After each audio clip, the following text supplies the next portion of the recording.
I first heard about borderline personality disorder 20 years ago in psychopathology class. I was 24. I'd never heard of borderline personality disorder before.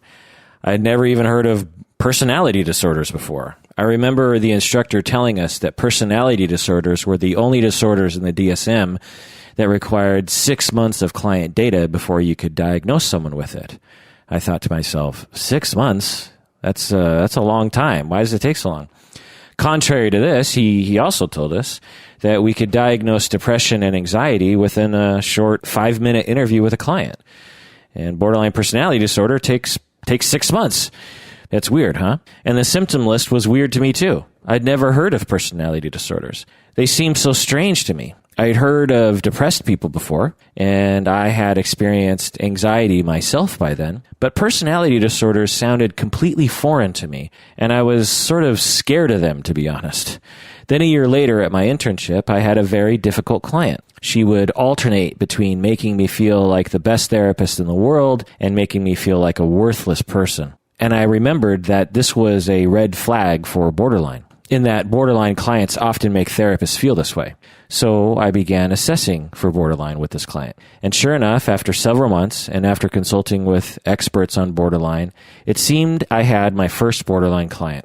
And then people told me to refer her to someone else because these clients are no fun to work with. But I found that I actually enjoyed the struggle with this client. It felt like real therapy to me. It involved all the things I enjoyed about being a therapist. Things like transference and countertransference and projective identification and corrective experiences and the therapeutic relationship and so on. But it was hard work. She was exhausting and frustrating at times.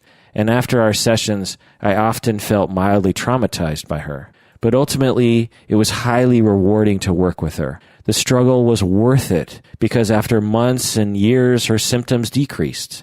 She found that she began to like herself. She found that she was able to trust others for the first time in her life. And my work with her was very meaningful to me in this way. But then I heard people talking at my agency, and they had also had borderline clients, and they hated working with them. I heard them saying very hateful things, very judgmental things about them. They said it was a waste of time to work with borderlines because therapy just reinforces their dependent and dramatic nature. These therapists looked for ways to get rid of these clients. So I told them to send them to me because I liked working with them. And since that time, I've worked with many borderline clients in my 20 years of being a therapist, some successfully and some not so successfully.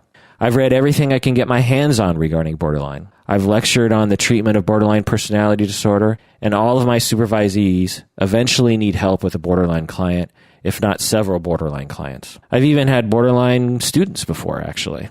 That might surprise you that sometimes people diagnosed with borderline who fit the criteria, they decide to become therapists, and so that happens at times too. And then I saw borderline personality disorder being portrayed in movies. In Fatal Attraction, Glenn Close's character was identified by some to be indicative of borderline, and as a result, people thought that borderline people would try to kill you if you broke up with them. In the movie Girl Interrupted, the Winona Ryder character was supposed to have borderline personality disorder, but to me, she just seemed a little depressed. And as a result of this popular movie, people got a very inaccurate representation of borderline, in my opinion. Some people even think that Darth Vader is borderline because of the way he behaved as a young man. For example, he loved Obi-Wan and then suddenly hated him. And he intensely loved Padme in a self-destructive manner, which is, also somewhat indicative of borderline. But I think it's a little silly to equate Darth Vader as borderline. He doesn't really fit it.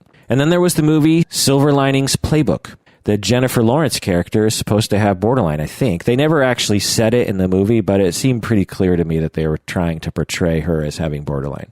And I think they actually accurately represented what a mild case of borderline looks like. That is, until the end of the movie, when, spoiler alert, they have a happy ending to the movie. And if the movie was to accurately portray borderline, there would have been a more nuanced ending, I think. But I would say of all the popular depictions of borderline that I've seen, I would say Silver Linings Playbook is the closest to reality. But again, just know that they're depicting a very mild case of it. And then I started podcasting, and I would get emails about borderline, like this one from listener Kristen, who is a psychology student, or at least was when she emailed this. She said, "Can you do a podcast on borderline personality disorder? I've studied case studies and theories, but still cannot clearly summarize the disorder. I understand supposed causes of borderline personality disorder and that DBT is specifically used as a form of treatment. The clearest way someone has been able to summarize borderline personality disorder to me is someone who cannot take responsibility for themselves. I know there is a lot more to this, and that some therapists see patients with borderline personality disorder as their worst nightmare because of suicide attempts and successes.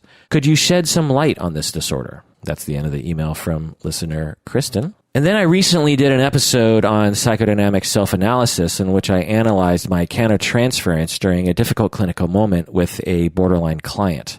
And then a patron of the podcast emailed me.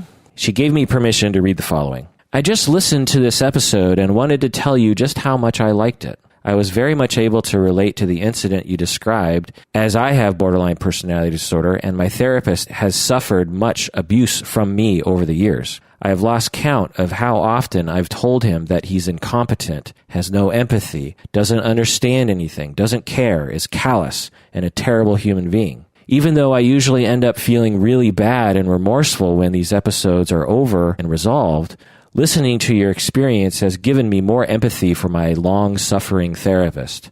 I was really surprised hearing you say that you like working with people who have borderline. I am sure an episode by you would do away with some of the stigma attached to this diagnosis.